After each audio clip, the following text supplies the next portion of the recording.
Welcome to Rambam.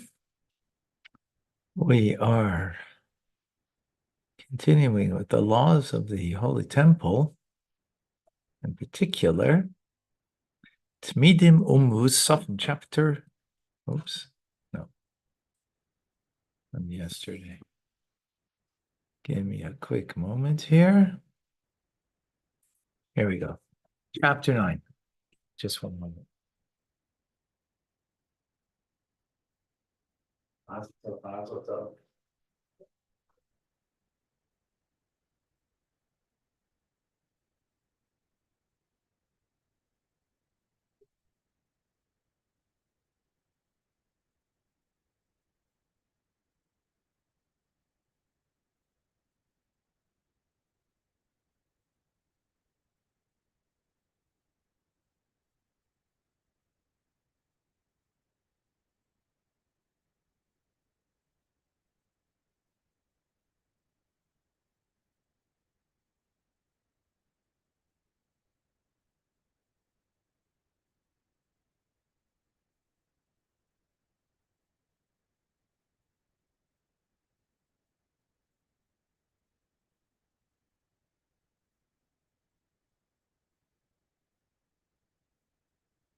Okay.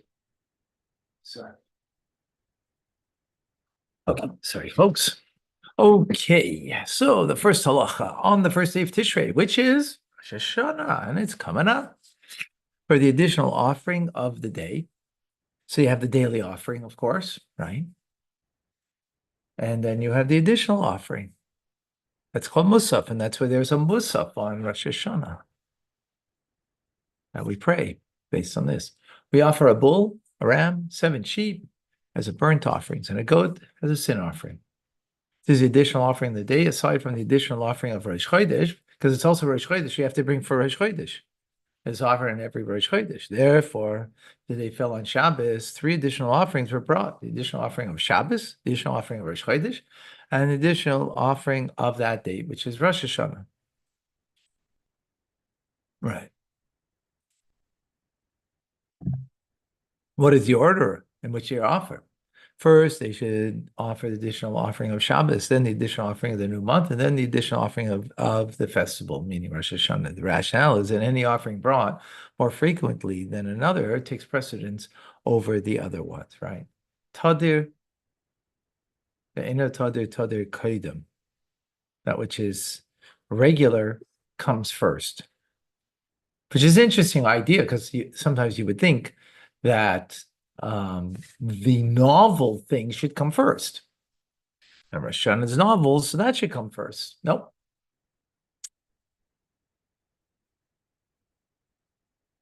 Similarly, an offering of on a higher level of holiness in another one, it takes precedence over it.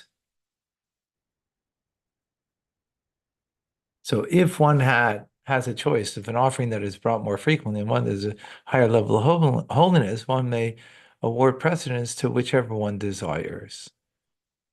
So I don't know what that example would be and why he's bringing that over here.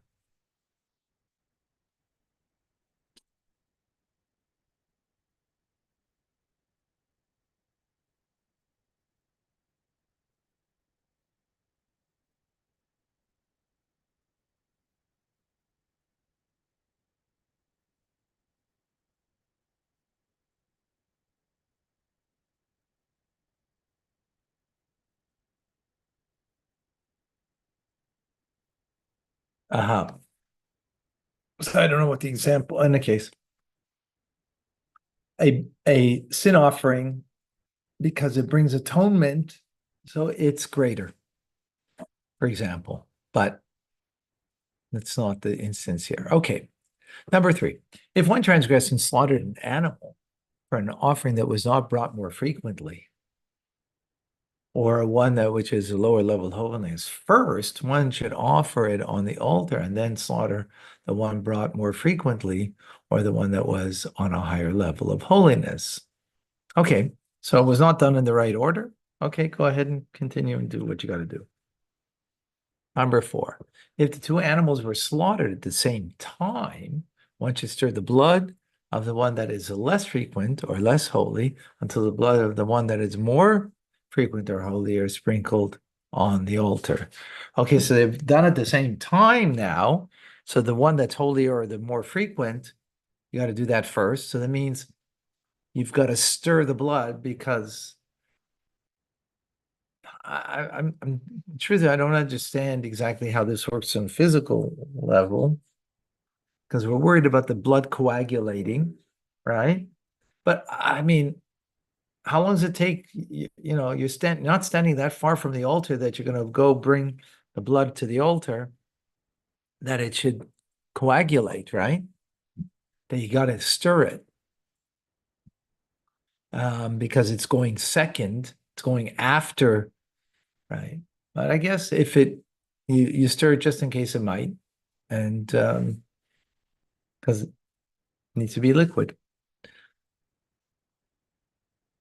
Okay, number 5, the blood of the sin offering is given precedence over the blood of the burnt offering because the blood of the sin offering brings atonement. I just mentioned that, yeah.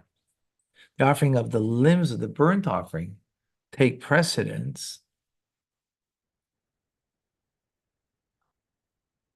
over the offering the fats and the organs of the sin offering because the burnt offering is consumed entirely by fire.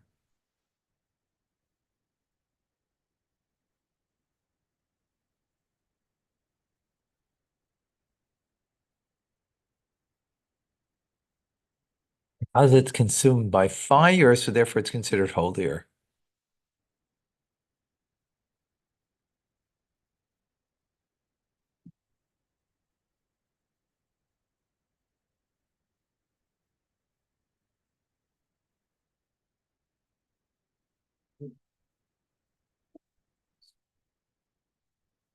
Okay.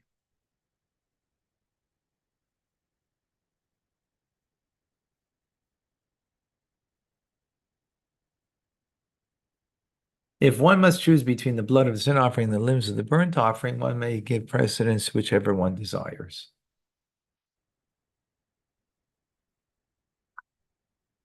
Uh,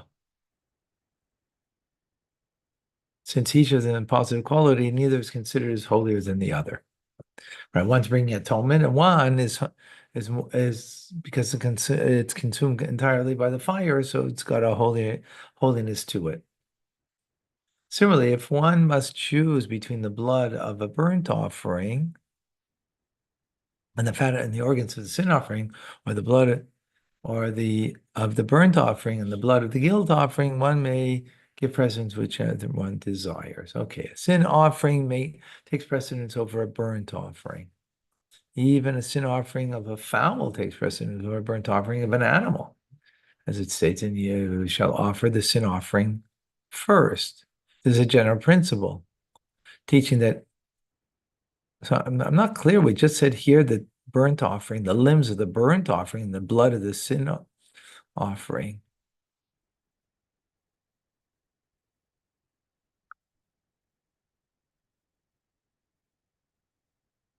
This is talking about where both of them were slaughtered all at the same time. And here we're talking about ideally what should give preference. Okay. That's it. All right. Even if sin offering of the fowl, right, takes precedence. This is a general principle teaching that every sin offering takes precedence over burnt offering, which accompanies it, as we said, because it brings atonement, right? Even though there's a holiness in the burnt offering because the whole thing is burnt up, but it's not bringing atonement.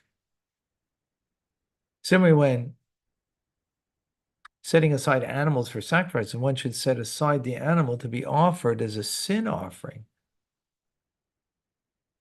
And then to be offered as a burnt offering, and the one for a burnt offering, right? Even to set it aside, let alone, should also be done in such a manner. This does not apply with regard to the sacrifice of the holiday of Sukkot. They are sanctified in the order that they are mentioned in the Torah, according to their ordinances, because the verse says, aha.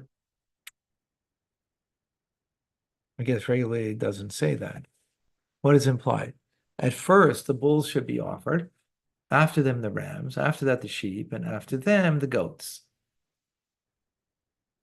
Even though the goats are sin offerings and those which precede them are burnt offerings, right? We just said sin offerings come first because it says in the Torah, according to their ordinances, meaning according to their order in this instance, I guess.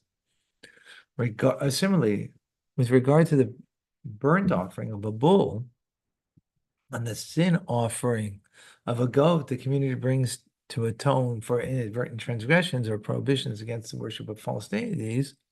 The bull is given precedence because, according to the ordinance, again, it says, the bull offered by the atoned priest is given precedence over the bull offered to atone for an inadvertent transgression of the community. The latter sacrifice takes precedence over the bull offered to atone for the worship of false deities, and the latter sacrifice takes precedence over the goat offered with it.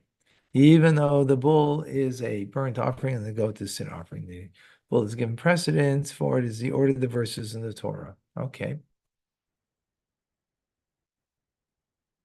So here we're taking the order of the way they are in the Torah.